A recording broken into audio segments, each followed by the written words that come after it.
네, 여러분 안녕하세요. 같이 말씀 한 끼 큐티 나눔 시간입니다. 오늘 말씀은 마태복음 19장 1절에서 12절까지 말씀이고요. 오늘 말씀에서 예수님께서는 이혼에 관한 문제를 다루고 계십니다. 예수님께서 갈릴리를 떠나서 요단강 건너편 유대 지역으로 가셨을 때 많은 무리들이 예수님을 따라왔고 그 가운데 종교 지도자들이 예수님께 나와서 노골적으로 예수님의 말씀과 가르침에 대해서 질문하는 내용이 기록되어 있습니다. 3절에 보면 바리새파 사람들이 예수께 다가와서 그를 시험하려고 물었다. 무엇이든지 이유만 있으면 남편이 아내를 버려도 됩니까? 이렇게 물어봤어요.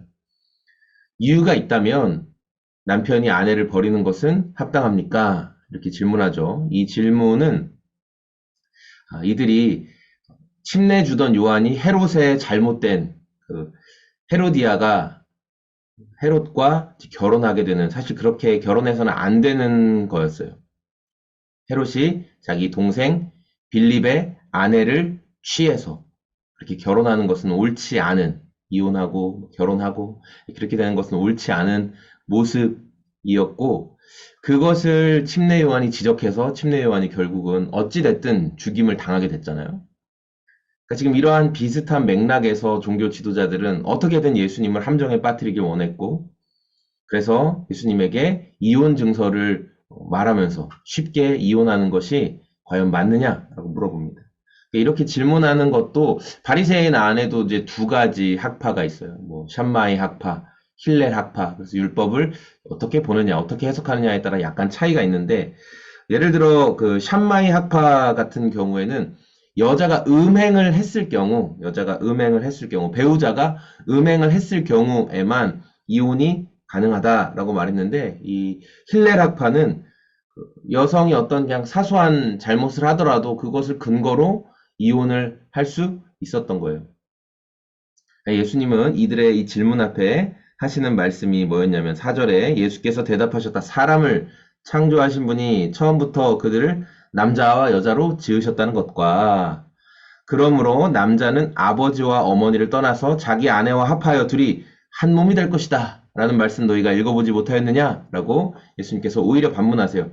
그러니까 너희들 지금 자꾸 말씀을 자의적으로 해석하는데, 그들이 말씀을 자의적으로 해석하는 이유는 말씀을 왜곡해서 자신들이 편한 대로 뭐 배우자를 버리는 것을 아주 쉽게 생각하는 것들을 보여주고 있죠. 그래서 너희들 하나님이 짝지어 준 것을 사람이 갈라놓을 수 없다. 이게 성경의 가르침이야. 그랬더니 이들이 옳거니 잘됐다. 그러면서 7절에 그들이 말하기를, 그러면 어찌하여 모세는 이혼 증서를 써주고 아내를 버리라고 명령했습니까? 이렇게 얘기해요. 예수 잘 걸렸어. 근데 우리가 모세 선생님의 말씀에 보면 아내를 이혼 증서 써주고 버리라고 했거든? 너 그거에 대해서는 얘기해봐. 그랬더니 예수님이 말씀의 본질에 대해서 이야기하죠.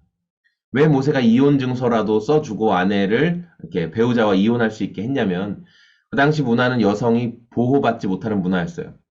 그래서 이혼 증서 없이 정식적인 이렇게 헤어짐의 절차 없이 여성을 버리게 되면 이 여자는 자기 아버지 집으로 돌아가지도 못하고, 아버지 집으로 돌아갈 수 없다는 것은 이스라엘 공동체 안에 소속도 못 되고 어떠한 경제 생활도 할 수 없다는 말씀이거든요.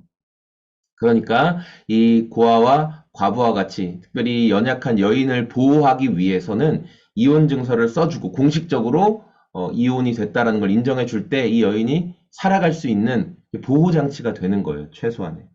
그래서 모세가 함부로 그런 일을 하지 못하도록, 함부로 해서 피해받지 않게 하기 위해서 이혼 증서를 써주라고 말을 했던 거죠. 그런데 너희는 음행하는 까닭이 아닌데도 9절 말씀에 나오는 것처럼 아내를 버리고 다른 여자에게 장가를 들려고 한다. 그것은 음행하는 것이다. 라고 예수님 말씀하시죠. 말씀을 왜곡해서 너희 마음에 완악한 음행하는 것을 채우려고 하지 마라. 말씀하고 있습니다. 여러분 오늘 말씀 보면서 배우자와의 관계 속에서 그 신의를 지키는 모습에 대해서 좀 묵상하게 돼요. 여러분이 만나는 사람, 또 결혼하신 분들은 배우자와 어떻게 신의를 지킬 수 있을까? 때로 힘들 때가 있잖아요. 또 여러 가지 상황적인 문제로 어려움을 겪을 때가 있잖아요.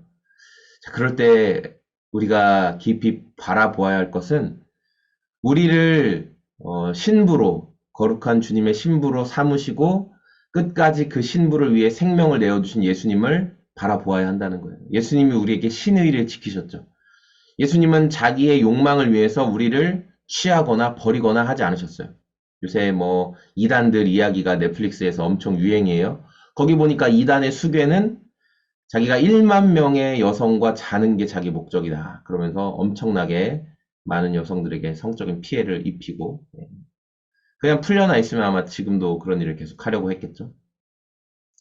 그런데 자기가 메시아라고 그렇게 사람들에게 유도를 하죠. 그러나 진짜 그리스도이신 예수님은 그렇게 하지 않으셨어요. 예수님은 우리를 위해 자기 생명을 내어주는 신의를 지키셨어요. 내가 그대들을 얼마나 사랑하는지를 예수님 끝까지 보여주셨어요. 이와 같이 우리도 배우자를 대할 때 예수님께서 보여주신 그 사랑을 먼저 기억했으면 좋겠어요. 내가 얼마나 큰 사랑을 받았는지. 예수님이 어떠한 순간에도 양을 위하여 자기 생명을 내어주신 것처럼 자기가 사랑하는 신부인 저와 여러분 성도들을 위해서 어떤 사랑을 보여주셨는지를 기억하면서 우리가 말씀을 왜곡하고 정말 내게 유리하도록 말씀을 끌어가서 이게 이런 말씀 아니야? 그러니까 내가 이렇게 행동하는 것도 괜찮아 라는 식으로 우리가 말씀을 자의적으로 또 왜곡해서 해석하지 않고 우리를 사랑하신 예수님의 사랑을 더 깊이 바라보는 저와 여러분의 오늘이 다 되기를 소망합니다. 네, 여러분 감사합니다. 그럴듯한 말로 말씀을 왜곡하는 저희들이 되지 말아야 되겠습니다. 예수님을 오늘 깊이 바라보고 그분을 신뢰하는 오늘이 다 되시길 소망합니다. 고맙습니다. 안녕히 계세요.